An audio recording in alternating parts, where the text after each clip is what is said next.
Dear students, good morning.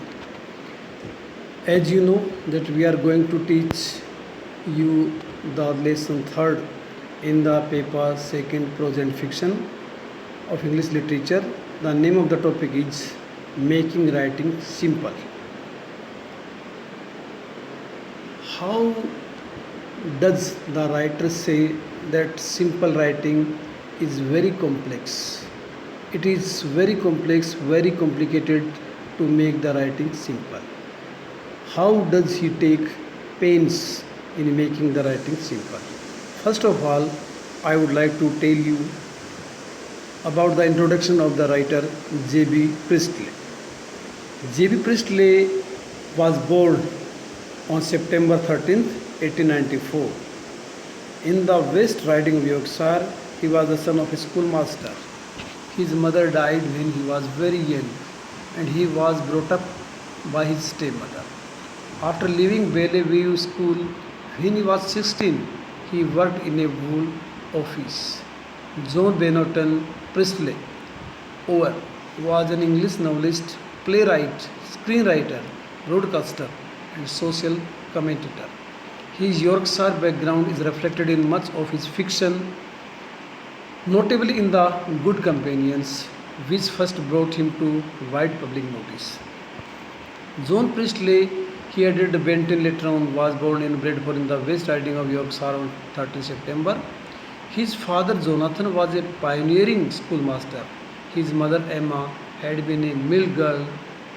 Emma died when he was very young, but fortunately his stepmother Amy was very kind. Jack, as he was known to the family, enjoyed the rich cultural and social life of prosperous, cosmopolitan, and relatively classless Broadway. Music hall, football, classical music concerts, and family gatherings. So, in the introductory section, I have introduced you about his parental or background of his family, how he was brought up, and how he was brought up with the stepmother has been shown in his novels, stories, etc. Many of his finest novels, plays, and memories draw on his feelings about this Venice time, particularly Bright Day, 1946, in which a disillusioned scriptwriter looks back at his golden Bradford adolescence, and Lost Empires, 1965, recreating the 1913 Variety Theatre. Priestley was educated at Bellevue School and then worked in a wool office in the Swan Arcade. His main interest by this time, however, was writing. So he had a focus on writing. He was very expert in the writing skill. His first publication was Secrets of the Ragtime King for London Opinion, then a series of articles Round the Hearth for Independent Labour Party publication, The Bradford Pioneer. When the Great War broke out, Priestley volunteered joining the Duke of Wellington's West Yorkshire Regiment. After a year of training in southern England, he was sent to the front in 1915. So it was the beginning of First World War. First World War broke out in 1914 and finished in 1919. In Margin, released 1962, he reflected on his hellish experiences and the loss of his friends. Seriously injured in June 1916, he returned to England to convalesce and then trained as an officer. Sent to the front a second time in 1917, he was gassed and spent the rest of the war in administrative jobs. Although he never wrote in great detail about his war experience, it haunted him all his life. After the war, Priestley studied at Trinity Hall, Cambridge University. Thanks to a very small officer's grant, he excelled academically, but decided to make a career as a writer. It is very thoughtful and pitiable that he was expelled from his institutions, but he decided to become a writer. With the exception of a book of poems, The Chapman of Rhymes, 1918, which he later denigrated, He had not been in a position to write much during the war years. He moved to London and wrote essays and books, reviews for the London Mercury and other periodicals, and published works on literature and a couple of short novels. Collaboration with well-known historical novelist Hugh Walpole on Farthing Hall 1929 gave Priestley the financial freedom to write a long picaresque novel. Picaresque, you know, picaresque novel is such type of novel in which there is no hero. Although there is a personality of hero-like person, but he is a rogue, he is a scoundrel, he is a wayward, he wanders here and there without any aim. He has a negative role in his life. His picaresque novel, The Good Companions, 1929. The book won the James State Blake Memorial Prize for Fiction and earned him an international reputation. His follow-up novel, The Darker London-Centered Angel Pavement 1930, is also much admired. In the 1930s, he began a new career as a dramatist, a form of writing many have considered best suited to his great talents. His plays were impeccably crafted, sometimes experimental, and are characterized by pre-war setting and various perspectives on time. They include Dangerous Corner, 1932, the Yorkshire comedy When We Are Married, 1938, I Have Been Here Before, 1937, and his most famous play An Inspector Calls, 1945. The latter combined his fascination with the nature of time with his ideas about society. Priestley's social conscience was awakened by growing social inequalities in the 1930s, which were unforgettable, outlined in English Journey 1934, where he raged at the treatment of veterans and the dissolution of places like Rusty Lane. So, in the background of his career, we found that how he spent his life both in happy and unhappy moments. And he had an inclination for writing skills. In the text, we see that how he took pain for writing simple. In the text, he has described some lines, quoted some lines which are very noteworthy. At the end of a long talk with a youngest critic, a sincere fellow whose personality, though not his values, I respect, he stared at me and then slowly, I don't understand you. Your talk is so much more complicated, subtle, than your writing. Your writing always seems to me too very simple. One day he was called upon by his friend that his writing was very simple. Why? What was the reason behind this? And I replied, but I have spent years trying to make my writing simple. Look, students, this line is very important. He says, I have spent years trying to make my writing simple. Trying to make my writing simple. What you see as a result, as a fault, or regard as a virtue. There was now revealed to us the gulf between his generation and mine. He and his lot, matured in the early 30s, wanted literature to be difficult. They grew up in a revolt against the mass communication antics of their age. They did not want to share anything with the crowd. Writing that was hard to understand was like a password to their secret society. A good writer to them was one who made his readers toil and sweet.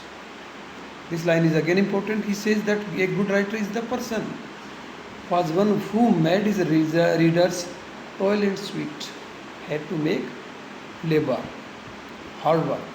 They admired extreme cleverness and solemnity. Poets like political cardinals, critics who came to literature like specialists, summoned to consultation at a king's beside. A genuine author and artist, as distinct from hacks who tried to please the mob, began with some simple thoughts and impressions and then proceeded to complicate his account of them.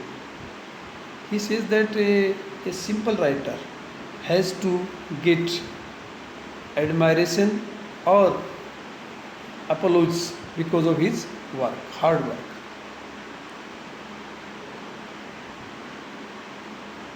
and then proceed to complicate his account of them, if only to keep away the fools. Difficulty was demanded. Hence the work to Dunn and Hopkins. Dunn and John Hopkins. Both were complex writers. They had obscurity in their style, and they had some hints from Elizabethan and Victorian age. Literature had to respond to something twisted, tormented, esoteric. In their own secret natures, in all this there was no pose. And here their elders went wrong about them. They could be accused not unjustly of narrowness and arrogance, but not of insincerity. Although these writers were very complex, but we cannot blame them for their insincerity. They were desperately sincere in believing that the true artist must hide from the crowd behind a thicket of briars. They grew up terrified at the crowd when this new mass age seemed to them to be threatening all decent values. But I was born in the 19th century, and my most impressionable years were those just before 1940. Rightly or wrongly, I am not afraid of the crowd, and art to me is not synonymous with introversion. I regard this as the great critical fallacy of our time, because I am what is called an intellectual, and I am just much as an intellectual as these younger chaps. I don't feel that there is a class between me and the people in the nearest factories, soap centers. The writer admits frankly that there is no wall between the readers and the writer himself. He says everything is clear, everything is transparent. Whatever he has written has a result of difficult or hard work. I prefer therefore a wide channel of communications. Deliberately, I am at simplicity and not complexity in my writing. No matter what the subject in hand might be, I want to write something that a pinch I could read aloud in a bar parlor. And at the time came when I was hard and understood in a thousand bar parlors. I don't pretend to be subtle and profound, but when I am at work, I try to appear simpler than I really am. Perhaps I make it too easy for the reader, do too much of the toiling and sweating myself. No doubt I am altogether too obvious for the cleverest fellows who want to beat their brains against something hard and knotty. But then I am not impressed by this view of literature as a cerebral activity. Some contemporary critics would be better occupied solving chess problems and breaking down ciphers. They are no customers of mine, and I don't display my goods to catch. But any man who thinks the kind of simplicity I attempt is easy should try it for himself, if only in his next letter to the Times. I find it much easier now than I used to do, but that is because I have kept this aim in view throughout of hard work.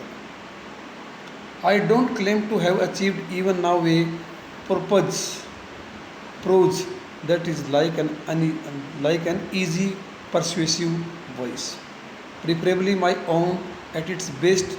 But this is what I have been trying to do for years. Quite deliberately, I it is this that puzzled my friend, the youngest critic who can't help wanting something quite different. This habit of simplification has its own little trims. The writer says that simplicity has many benefits. So it would be better for the readers to get the simple things out of their hard work. Thus, I was asked to pay birthday tribute on the air to C.G. Jung. Jung was, an, Jung was a psychologist for whose work and personality I have massive admiration.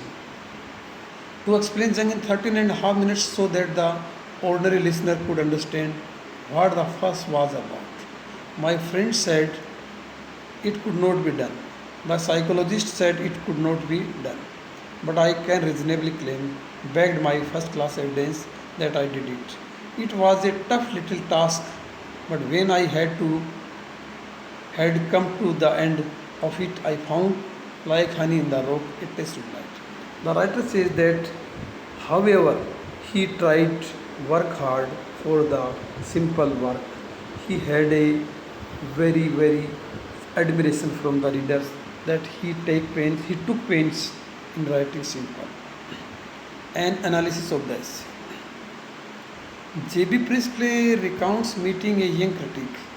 Priestley recalls how he was down to the young man's personality, but not the values he stood for. There was a wide gap between the two, primarily because of the generations they both belonged to. The young man grew up in an age where he believed literature had to be complex. He believed that writing should not be simple but should be full of hidden meanings and should make the reader sweet to understand it. However, J.B. Priestley belonged to the 19th century and believed that writings needed to be simple. He believed in working hard to keep it simple so that it would be easier for the reader to understand.